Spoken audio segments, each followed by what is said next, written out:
Greetings. This is Theory for Worship Leaders. It is January 25th. This is our first meeting. And thankfully, Greg Marble, who is with us from Macomb, and Nicos is also joining us here on campus, both MA worship majors. Greg discovered an issue with the date that was on the syllabus. We've actually fixed it. So you should see this on your Google Drive syllabus. But the meetings, we want to clarify this, are Friday, February 10th and Friday, April 22nd. Friday, February 10th and Friday, April 22nd. Actually, Friday is April 21st, not April 22nd. Friday, April 21st. So Friday, February 10th and Friday, April 21st. Just want to make sure everybody's clear on that. Now, any other syllabus questions you guys might have?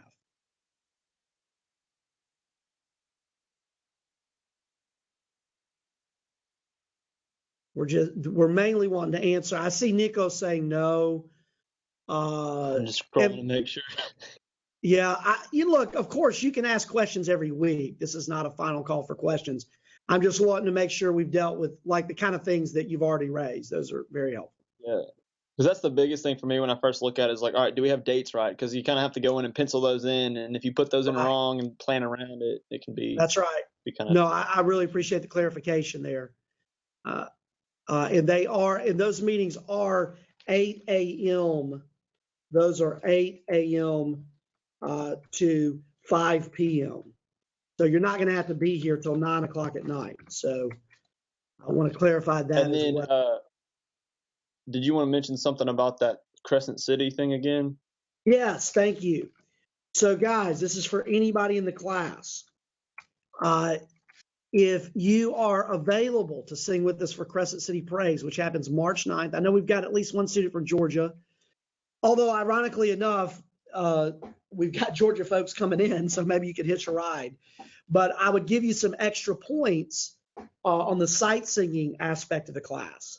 If you could be a part of Crescent City Praise, you would need to come to at least one rehearsal. And Greg, I don't think I mentioned this a minute ago, March 7th, 2 nights before. You would need to come to that one rehearsal. So March 7th and then March 9th. It's going to be a great, and here's the other thing. You're going to learn so much, guys. John Duncan he was the head of the theology committee for the 2008 Baptist hymnal. If that shows you how much he's respected. He's the Georgia Baptist worship facilitator. When they thought of who would they most trust to bring a group of men together who represent all of our legitimate theological perspectives as Baptists, John Duncan headed up that committee. It is an incredible story he tells about how you got all these guys in the same room. Some are pre-trib, some are amillennials, some are Calvinists, some are very much not Calvinists. And they all agreed on what's in your 2008. Now, I'm not talking about Lifeway's worship website, but what's in your 2008, all of these hymns made it through their filter. But not only is he a worship theologian, he's an incredible practitioner. And with his Sons of Jubal group and his Jubilaires, the Sons of Jubal have been all over the world. I think when all of them are singing, they have about 250. They're bringing about 150 ladies for our concert on campus. So tremendous leadership that will benefit you greatly. Not to mention, it's good to get to know John, because there are a lot of jobs in Georgia. So anyway, just want to make you aware of those things. Speaking of that, Greg, when we get to the end today, remind me, I want to tell you about something. Any other questions about the syllabus? All right, let's talk about this week's assignment. I think Nicos might have even sent me kind of a review of today's assignment. That was very nice of him. All right, guys, have y'all been able to find the textbook? Let me ask that first. Yeah, I ordered it the other day from Bauer Socks. I ordered it through them. Yes. And you guys know he is He's actually one of the guys on his staff is one of your fellow MA worship students, Nick Weaver. Okay. But Bowersox is the lead worship pastor at First Baptist Jacksonville. So just to make you aware of that. So that's cool. Now, so he's very much in the game here, you know, doing this week to week.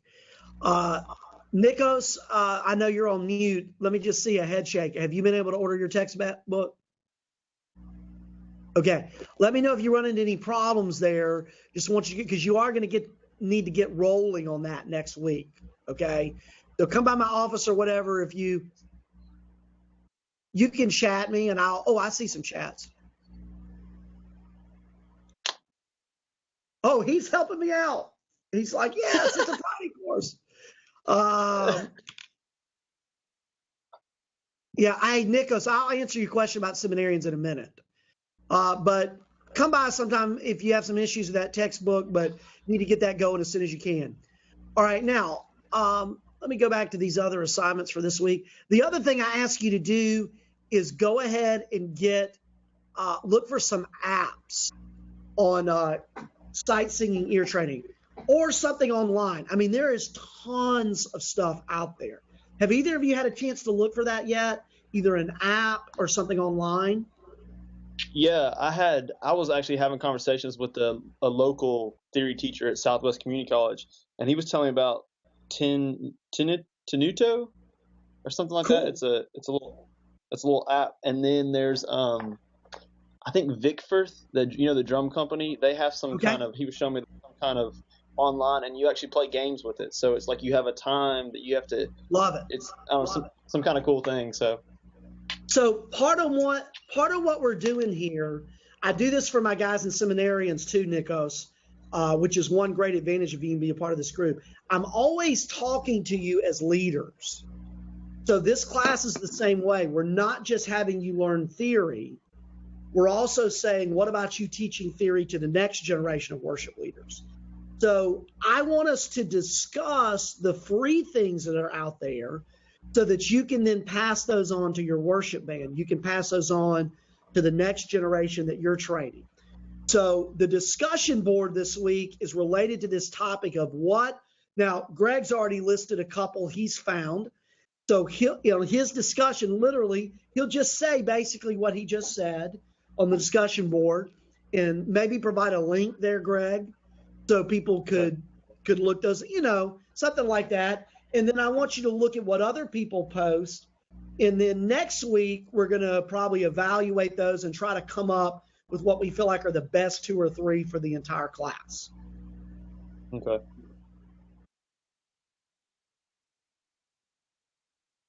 All right. Now, one of your assignments for this week is to learn note names, to be able to say note names. To be able to say note names in rhythm. Okay, so let's talk about that for just a second because this is super important. All right, have either of you had of course, we want to help the whole class here, but have either of you had a music theory class in college? Greg, have you had a college theory class? No, okay, I have not. Nicos has. All right, Nicos, type me where you did your class. I'm just curious. Oh, okay. Did you take just one semester or multiple semesters of music theory?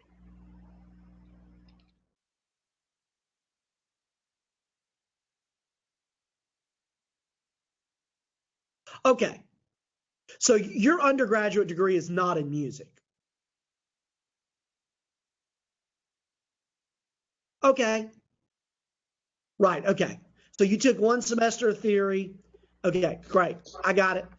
All right. And Greg has not had a college theory class. So you guys are going to be at different levels. I'm not sure about the other guys who are watching the video. But the first thing, Greg, is to understand rhythm. Rhythm is foundational. Rhythm is foundational for everything in music. So let's do a really quick review, okay? A really quick review of rhythm. And next week, guys, I may go in. We've got a new technology here that I think people are going to be able to interact with online, Greg. We got a new smart board in 127. So next week, it's going to be too much trouble to try to go in there now, but we'll review some of this next week with the smart board. But let me just say this. There are two kinds of rhythm. Two kinds of rhythm. There is simple rhythm and compound rhythm. Simple rhythm and compound rhythm. Here's the difference. In simple rhythm, Greg, all beats are divided into two parts. In compound rhythm, beats are divided into three parts. That is the fundamental difference. Simple rhythm, beats are divided into two parts. Compound rhythm, beats are divided into three parts.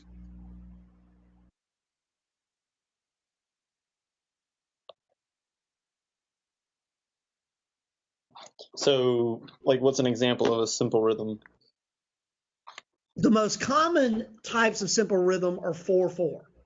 So 4/4 time is simple rhythm, 3/4 time is simple rhythm, 2/4 time is simple rhythm. Okay. Now I do actually like to demonstrate this with conducting. Okay. So if I said 1 and 2 and T and 4 and 1 and 2 and T and 4, that is simple rhythm with 4 beats. Now, if you wanted to say it in a really fancy way, you might say it's quadruple simple. It's quadruple simple. Nicos, is your mic muted, Nicos? Can you make sure your mic is? No problem. Okay. So quadruple simple is 4 beats, and we're roughly dividing those beats in 2 parts, 1 and 2. That's most of everything you do in hymns and worship music is in quadruple simple. 4/4 is what you're used to seeing. 4/4, 4 beats, each beat divided in 2 parts. Another very common type of simple time is 3/4. Oh, worship the King, all glorious above, right? So it's 1 and 2 and T and 1 and 2 and T. All right, you guys tracking with me so far? 4/4, 3/4. These are all simple times. 2/4, a little less common, but we have it. 1 and 2 and 1. And sometimes if something's going really fast, it might say 4/4, but if it's going really fast, we might think of it as being in 2. Okay, we might think of it as being in 2. Let God arise, let God arise. 2. So we feel that 1, 2, 1. We don't really feel that as 1, 2, 3. We feel like 1, 2. So if something's going really fast, 4/4 really becomes more like a 2. If it's going really, we say cut time is a word we use, but what we're feeling it more in 2 than we are in 4. Those are the simple time signatures. Compound time divides a beat into 3 parts. Compound time divides a beat into 3 parts. The one you're going to deal with the most often, and you don't have a lot of these, but you have some, is 6/8. 6/8 is compound time. Beautiful Savior, wonderful Counselor, Lord of history. Okay, that's 6/8, right? Right. From the highest of heights to the depths of the indescribable. Yeah, okay. And I've got "Oh Come to the Altar" by Elevation. It's a 6/8. It's sitting on my desk.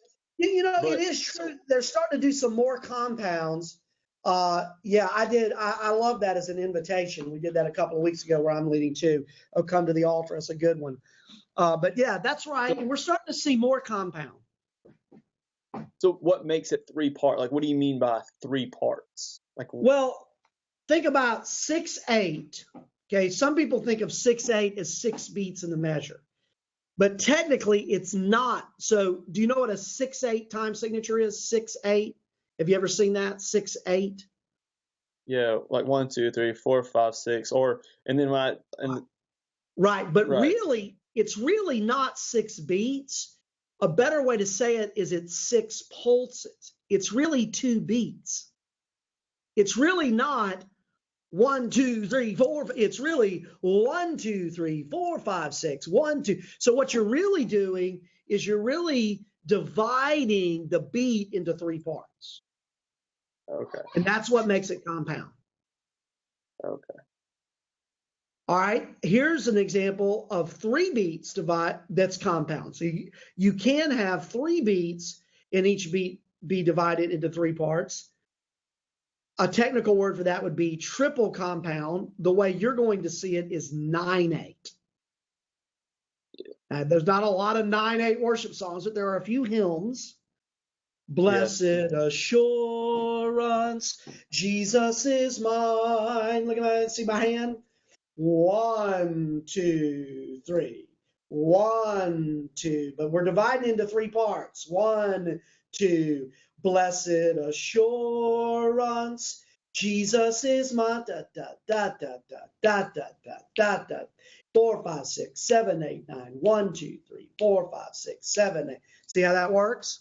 3 beats divided into 3 parts each. So the difference in compound in simple is compound is divided into 3 parts. Simple is divided into 2 parts. Now, the only problem with that, every simple explanation like that, when we're getting into something technical like music theory, is the further you get into it, you realize some inconsistencies. Okay. One reason that might not make sense to you is rock and roll has all these syncopated rhythms. So it may not make sense to you on the simple time to think of those as divided, because think of like a march, 1 and 2 and T and 4 and, our worship songs don't really sound like that, okay? But roughly speaking, the simple times are beats divided into 2 parts, 4, 4, 3, 4, and 2, 4. 4, 4, 3, 4, and 2, 4 are your primary 3 types of simple time. 6/8, 9/8, and 12/8 are your primary types of compound time. Now notice that 6/8 and 2/4 are equivalent. Beats are divided into 2 parts. 6/8 beats are divided into 3 parts. 3, 4, and 9/8 are equivalent. Beats are divided into 2 parts, and 3, 4 beats are divided into 3 parts, and 9/8. 12/8 and 4, 4 are equivalent. The cool thing about that, if you ever have to conduct, guys, is you conduct basically the same way. You just, and you can even, it's even good. Actually, conducting is really helpful to learn rhythms. Now, it's not a conducting class, obviously, but just to get it straight in your mind, because then you can go back and forth. You can say, what if I wanted to mix them up? Can I go 1 and 2 and da da da da da da da da da da da da da da da da da da da. Oh, now we're into some pretty cool Latin beats.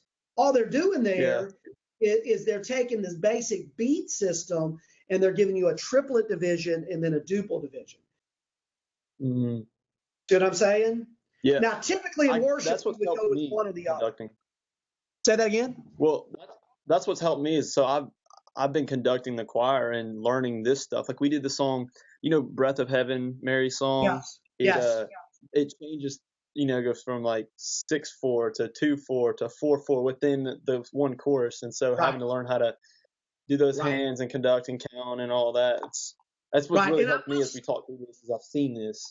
Yeah, and later on, if you guys want, you're not required to, but if you want to take the conducting for non-majors, it's actually better to take this class first because you have a better understanding of how theory works. All right, so that's enough to make you dangerous, maybe a little dangerous on the rhythm side. Now, what we're trying to do, and I understand this is a lofty task because we're going to be working on this for several weeks. And then when your books come in, you'll begin reading and processing some things. Let me say one thing about that. You guys are probably both really good with your ears. It takes a while for your eyes functionally to catch up to what your ears can do. And it's okay. It's okay. Don't be nervous about that. I'm going to help you begin to get on that path. You're not going to totally accomplish it in a semester, but if you'll keep working on it through the years, you can eventually get your eyes to just about catch your ears. Okay. Not all, but especially our MA worship students that do not have an undergrad in music, a lot of them, their ears are way ahead of where their eyes are in terms of understanding it on paper. Okay. But in the church music today, the ears are so important. Okay. So you can be, of course, functional. It's just the more you understand with your eyes, it opens up new worlds to you. Now, in terms of the eyes, the first step has got, and that's why I put this in week 1, you have got to be able to speak, note names in rhythm. You've got to be able to speak, note names in rhythm. So what that means, Nicos, now if Nicos, you've had a whole semester of Theory 1, you should be pretty good with bass clef. But if you're a little rusty on bass clef, it's time to get those bass clef flashcards out. So here's what it looks like, guys. I'm going to show you. I know it's not a perfect visual here, okay? I know you can't see it perfectly, but I'm looking at the hymn, O Sacred Head. I think you'll still get the idea. Even if you can't totally see the notation, I'm looking at the soprano line. Here's what I want you to be able to do. And I'm kind of looking at this sideward, so I'm going to keep moving no matter what. It's in 4/4 time. The soprano part starts on an E. Here's what I want you to be able to do. E, A, G, F, E, D, E, B, C, C, B, A, B, A, E, A, G, F, E, D, E, B, C, C, B, A, B, A. Okay, you see what I'm saying? Say the note names in rhythm. Now watch this. If you cannot say the note names in rhythm, I do not believe you know the note names. I ask you for the purposes of this class, do you know? Oh boy. Y'all still with me? Yeah. Okay. So if I were to say to you, Greg, do you know the note names? I don't mean you could look at the treble clef and 5 minutes later tell me what the note name is. I mean you can say it in rhythm. That is my definition of knowing the note names. And you got to be able to do it with the bass clef. Bass clef and treble clef. So if you can't do that right now, for those do I? I said for those watching it. Okay, here's the thing. I'm going to press you as hard as I can. Let me say something about that real quick. We're just about done for today. I had this seminary, it's such an incredible place to teach. I got a full year sabbatic last year. And one of the reasons I was very excited about teaching this class is, for us, music theory is the same, is our equivalent to taking Greek or Hebrew. Okay. Mm-hmm. Now, when we have a student take Greek or Hebrew, most of them have not had it at an undergrad level. So now Nicos had a little bit of theory. So most of our Greek and Hebrew students, Greg, are where you are. Okay. They might, of course, they're familiar with the Bible, but they don't know how to read Greek or Hebrew. Okay. So here's what I learned from sitting in those classes. Man, we really press our students in Greek 1 and Hebrew 1 to get as far as they possibly can.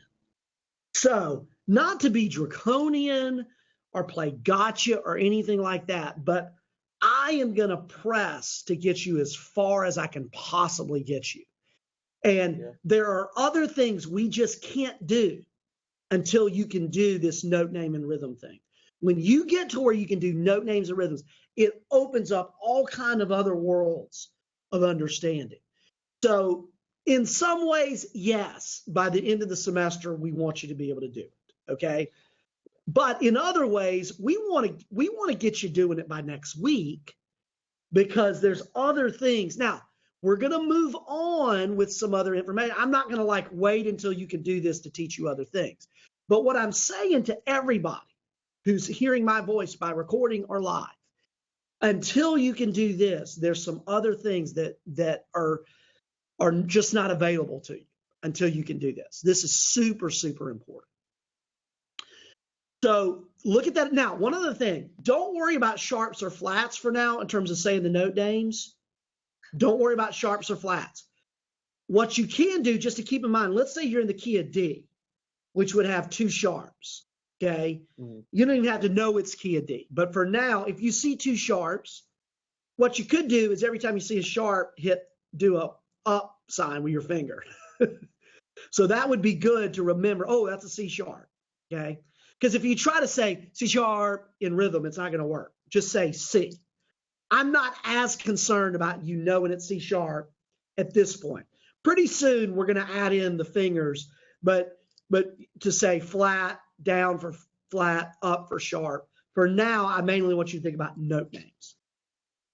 So I just want to make sure everybody understood what week 1's assignment is about. That's what it's about. Okay. All right, Nicos, we are done for today. I'm going to hit stop. Greg, I need to tell you something real quick if you got a second. Okay. Yeah, that's fine. Nicos, did you need to chat me any questions? Are you good? Yeah, I see. He's asking me if you choose the hymn. Okay, let me go to the Blackboard shell real quick and see what it says. Good question.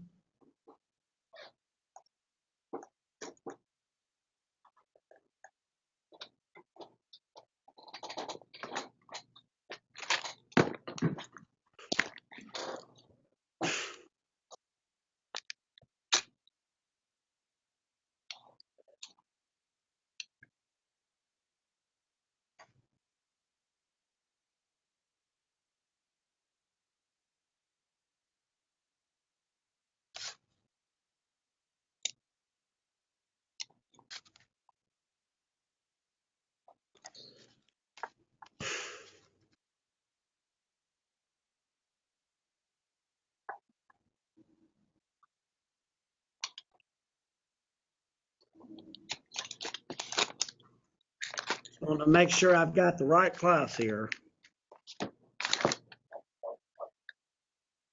Huh.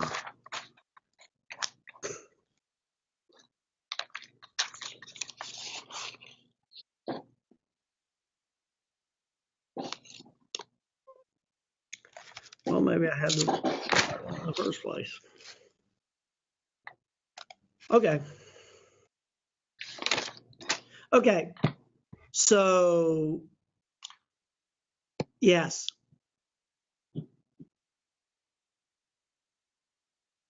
Yeah, you can go with what I mean by a simple hymn, guys. So, yes, you can choose it to answer Nicos's question. You can choose the hymn, but I would go with things that are simple, where the pitch is like a mighty fortress is our God is not simple. Joy to the world would be a lot more simple. Or some of the blood hymns like Nothing But the Blood, or There's Power in the Blood. There's a lot of repetition. So I would go with something like that, like the bass line on Nothing But the Blood or Power in the Blood, much more simple on these opening weeks. Like the bass line on Nothing But the Blood. I'm just looking it up real quick. F, F, F, C, F, F, F. F, F, F, F, F, F, C, F, F, F, F, C, F. You see what I'm saying? So, whereas, look, now, when you get into Mighty Fortress, and this teaches you something about when these were written, Mighty Fortress is much more Baroque oriented, like the time of Bach. So here's your bass line on Mighty Fortress. C, E, C, G, E, A, D, G, A, E, F, C, A, D, G, C. I mean, it's like all over the place. So now, Greg, I will say this. By the end of the semester, we'd want you to be able to do Mighty Fortress. Whereas I think I can do even right now. Even right now, I think I could do Nothing But the Blood. Oh, well, that's great. But I was thinking something like Mighty Fortress, where it's like all over the place. I was like, oh, right. Yeah. So, and I, we'll keep pressing the agenda as we go. All right. I think we're done for today. I think I answered all the questions. Okay. Nicos, you got to come meet me. Want to meet you sometime.